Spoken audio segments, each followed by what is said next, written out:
The cold morning air of Florence carried the scent of uncertainty as Niccolò Machiavelli walked through the narrow streets, his footsteps echoing against the stone walls. The year was 1513, and the man who had once held the ear of princes now found himself utterly alone, cast out from the corridors of power he had navigated with such skill.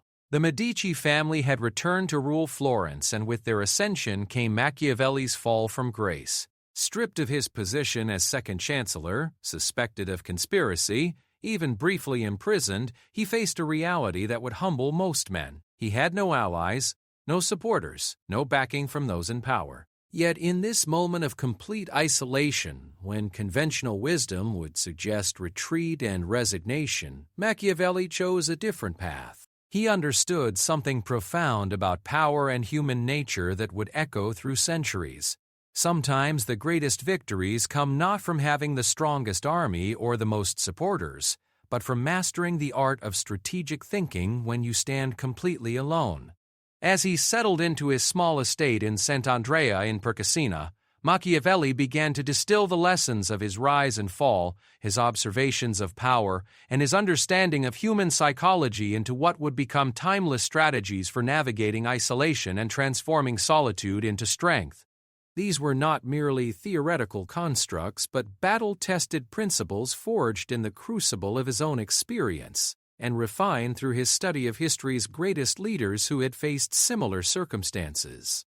The first strategy that emerged from his contemplation was perhaps the most fundamental: the complete acceptance of reality without the comfortable delusions that most people cling to when faced with adversity. Machiavelli had watched countless leaders fall because they could not see their situations clearly, preferring instead to live in fantasies of what they wished were true rather than dealing with what actually was.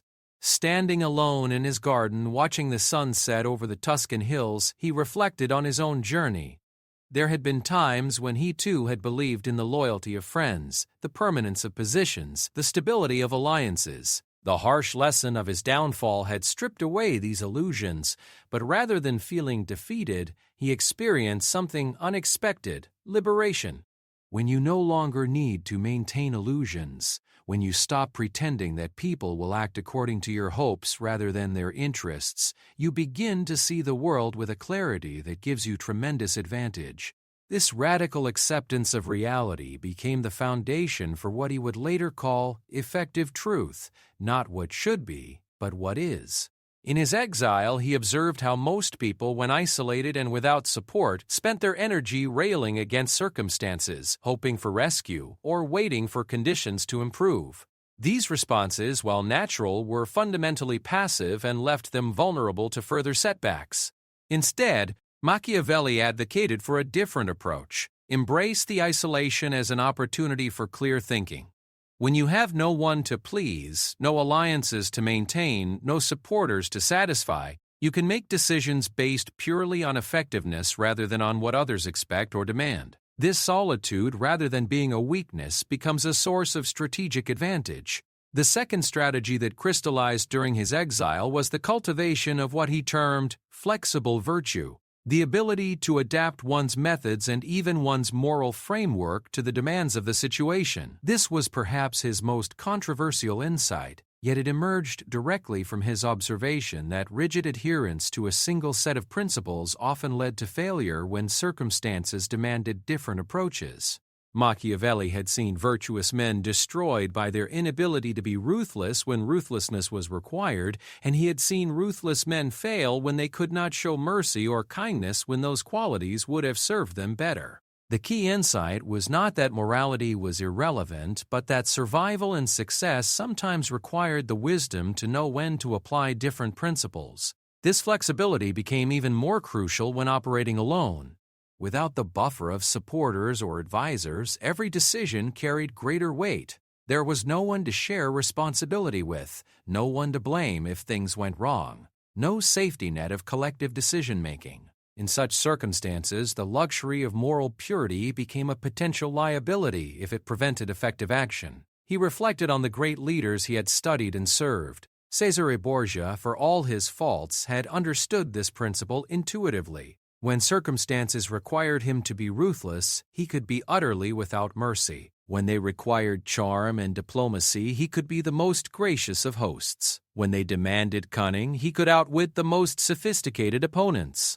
This was not hypocrisy, Machiavelli realized, but rather a kind of practical intelligence that recognized different situations required different tools. For someone operating alone, this flexibility became even more essential. Without allies to provide different strengths, you had to be capable of being your own diplomat, your own enforcer, your own strategist, and your own propagandist. This required not just versatility in skills, but versatility in character, the ability to be whatever the moment demanded while maintaining a core sense of purpose and direction. The third strategy emerged from his deep study of timing and opportunity, what he called the dance between virtù and fortuna, personal capability and chance circumstances.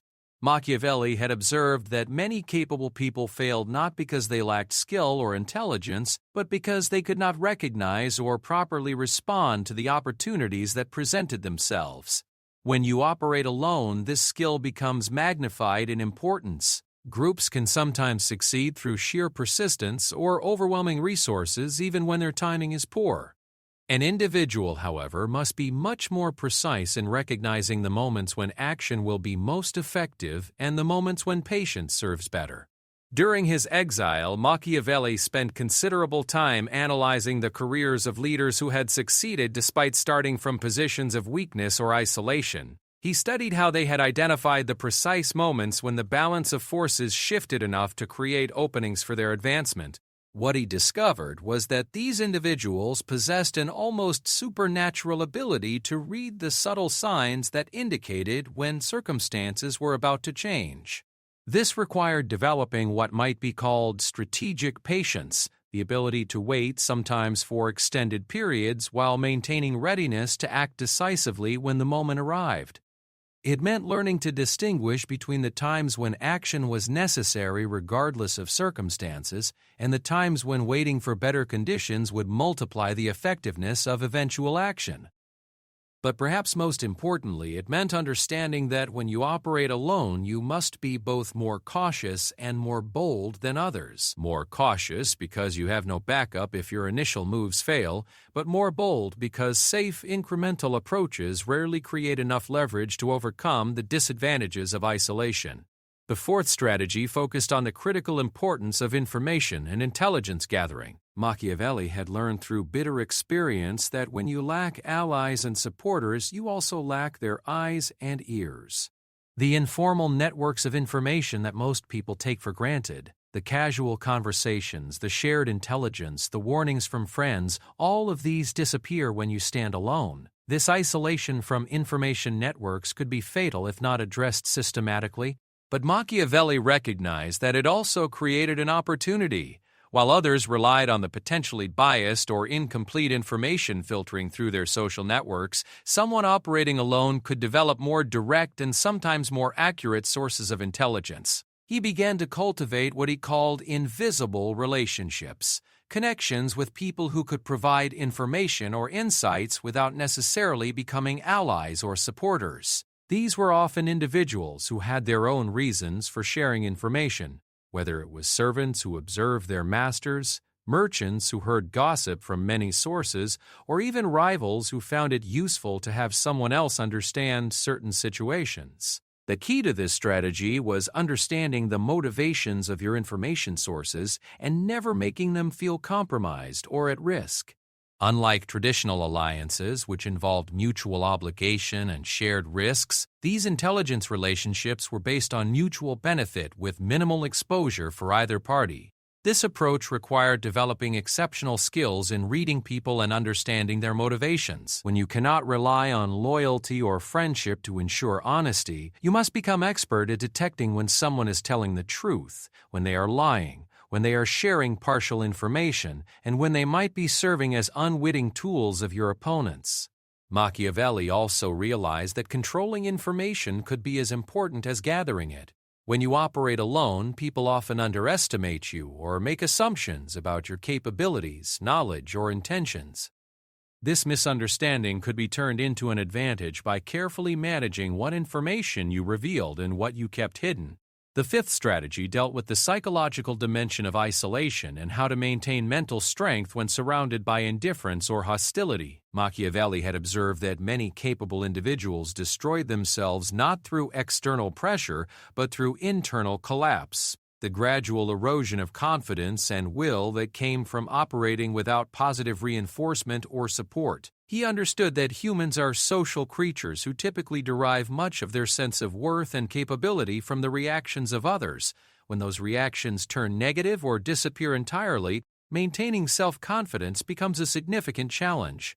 Many people in such situations begin to doubt their own judgment, second-guess their decisions, or become paralyzed by the fear of making mistakes without anyone to help or advise them. Machiavelli's response to this challenge was to develop what might be called internal validation, the ability to evaluate your own performance and maintain confidence based on objective results rather than social feedback.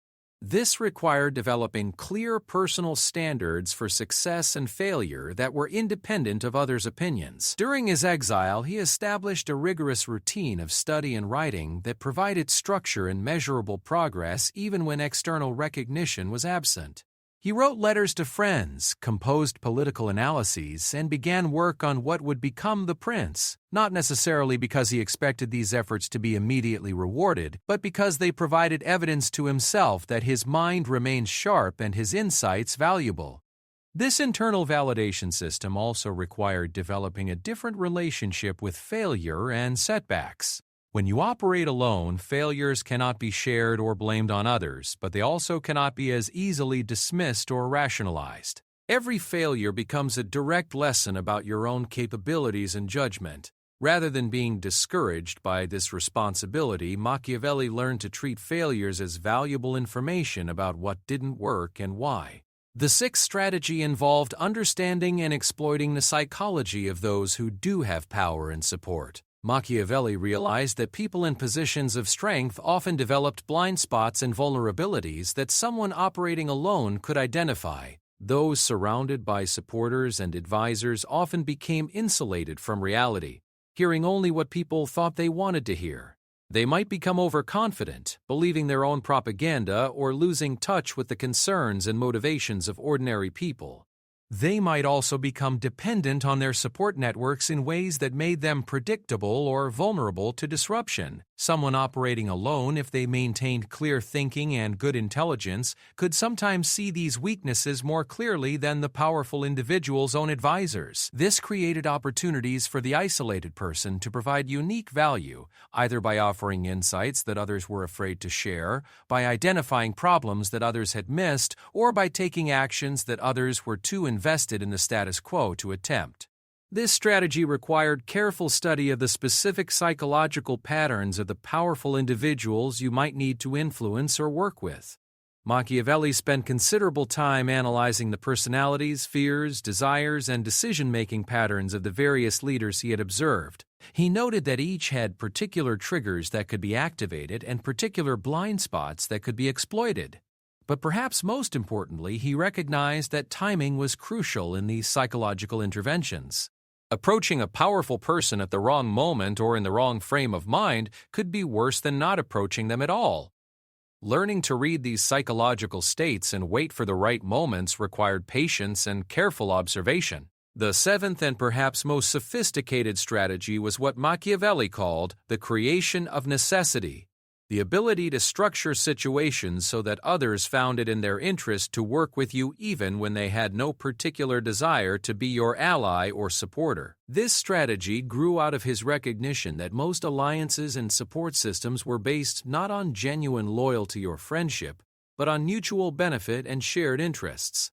If you could create circumstances where helping you served others' interests, you could gain their cooperation without needing to win their affection or loyalty. The key to this approach was understanding what others needed or wanted and then positioning yourself as someone who could help them achieve those goals. This might involve developing unique skills or knowledge, gaining access to resources or information they needed, or simply being willing to take actions that others found inconvenient or risky.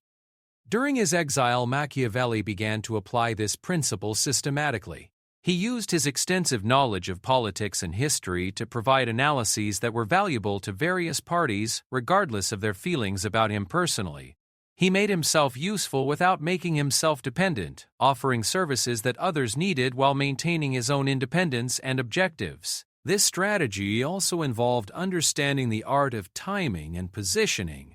Sometimes creating necessity meant identifying future problems that others had not yet recognized and developing solutions in advance.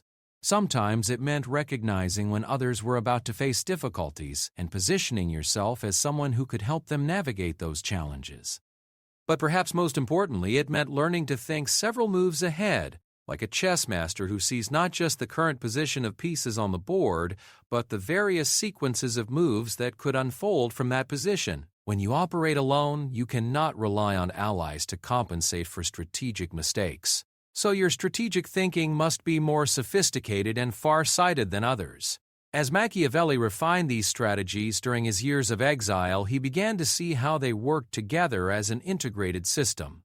The clear-eyed assessment of reality provided the foundation for all the other strategies. Flexible virtue allowed for tactical adaptation as circumstances changed. Understanding timing and opportunity enabled precise action at moments of maximum leverage. Superior intelligence gathering provided the information needed for strategic planning. Psychological resilience maintained effectiveness despite isolation. Understanding the psychology of the powerful created opportunities for influence, and the creation of necessity provided pathways back to relevance and impact. What made these strategies particularly powerful was that they did not require any resources other than intelligence, patience, and skill. Unlike conventional approaches to power that depended on inherited position, accumulated wealth, or existing networks, Machiavelli's strategies could be employed by anyone who found themselves isolated and without support. But he also recognized that these strategies required a particular mindset, one that could find opportunity in adversity, strength in solitude, and advantage in apparent disadvantage. This was not a natural way of thinking for most people who were conditioned to seek safety in numbers and comfort in belonging. It required what might be called a predatory intelligence, the ability to see situations as they really were rather than as one wished them to be, and to identify opportunities that others missed because they were focused on conventional approaches to problems. The effectiveness of these strategies was not theoretical for Machiavelli. Over time, his careful application of these principles began to create new opportunities. His analyses of political situations proved valuable to various parties. His understanding of historical patterns provided insights that others lacked. His independence from existing factions allowed him to serve as an intermediary in certain situations. Eventually, these accumulated advantages led to his rehabilitation. The Medici, who had initially viewed him with suspicion, began to recognize the value of his intelligence and experience. His exile ended not because he had found powerful patrons or built a support network, but because he had made himself too valuable to ignore. The document he produced during this period, The Prince, would become one of the most influential works in the history of political thought, precisely because it captured these strategies for operating effectively when conventional sources of power and support were unavailable. The book itself became a demonstration of the seventh strategy, creating necessity, as it provided insights that rulers found valuable enough to overcome their reservations about its author. But beyond its historical significance, Machiavelli's experience demonstrated something profound about human capability and resilience. When conventional advantages are stripped away, when support systems collapse, when isolation becomes complete, there remain resources of intelligence and will that can be cultivated and deployed with devastating effectiveness. The modern world, with its rapid changes and institutional instability, creates many situations where individuals find themselves isolated and without traditional forms of support. Economic disruption, technological change, political upheaval, and social transformation all create circumstances where people must navigate challenging environments without reliable allies or clear institutional backing. In such situations, Machiavelli's strategies remain as relevant today as they were 5 centuries ago. The specific technologies and social structures may have changed, but the fundamental dynamics of power, the psychology of human behavior, and the challenges of operating alone remain remarkably consistent. The first strategy, radical acceptance of reality, becomes particularly crucial in an age of information overload and competing narratives. The ability to see through propaganda, wishful thinking, and social media echo chambers to understand what is actually happening requires the same kind of disciplined thinking that Machiavelli advocated. The second strategy, flexible virtue, takes on new dimensions in a world where moral frameworks are constantly being challenged and redefined. The ability to navigate different ethical systems while maintaining personal integrity requires exactly the kind of sophisticated moral reasoning that Machiavelli described. The third strategy, mastering timing and opportunity, becomes even more important in a fast-moving world where opportunities appear and disappear rapidly. The ability to recognize the right moment for action requires the same combination of patience and decisiveness that Machiavelli observed in successful leaders. The fourth strategy, superior intelligence gathering, is both easier and more difficult in the digital age. While access to information has increased dramatically, the ability to sort reliable information from unreliable sources and to understand the motivations behind different narratives requires more sophisticated analytical skills than ever before. The fifth strategy, psychological resilience, becomes crucial in an age of social media where public opinion can shift rapidly and where isolation can be both more visible and more psychologically devastating than in earlier eras. The sixth strategy, understanding the psychology of the powerful, remains essential as new forms of power emerge in technology, media, and finance. The specific psychological patterns may differ, but the fundamental principle of studying and understanding those who hold influence remains unchanged. The seventh strategy, creating necessity, may be more important than ever in a world where traditional career paths and institutional loyalties have become unreliable. The ability to make yourself valuable to others regardless of their personal feelings about you, the integration of these strategies creates what might be called a philosophy of strategic independence, a way of thinking and operating that transforms isolation from a liability into an asset. This transformation requires understanding that independence properly cultivated provides capabilities that dependence cannot match. When you depend on others for support, validation, or resources, you are constrained by their expectations, limited by their capabilities, and vulnerable to their weaknesses or changes of heart. When you cultivate strategic independence, you become capable of actions and insights that others cannot achieve precisely because they are constrained by their dependencies. This independence is not mere stubborn individualism or antisocial behavior. It is a sophisticated understanding of how to create value and influence without requiring loyalty or affection from others. It recognizes that the most sustainable forms of power come not from what others give you, but from what you can do for others when they need it most.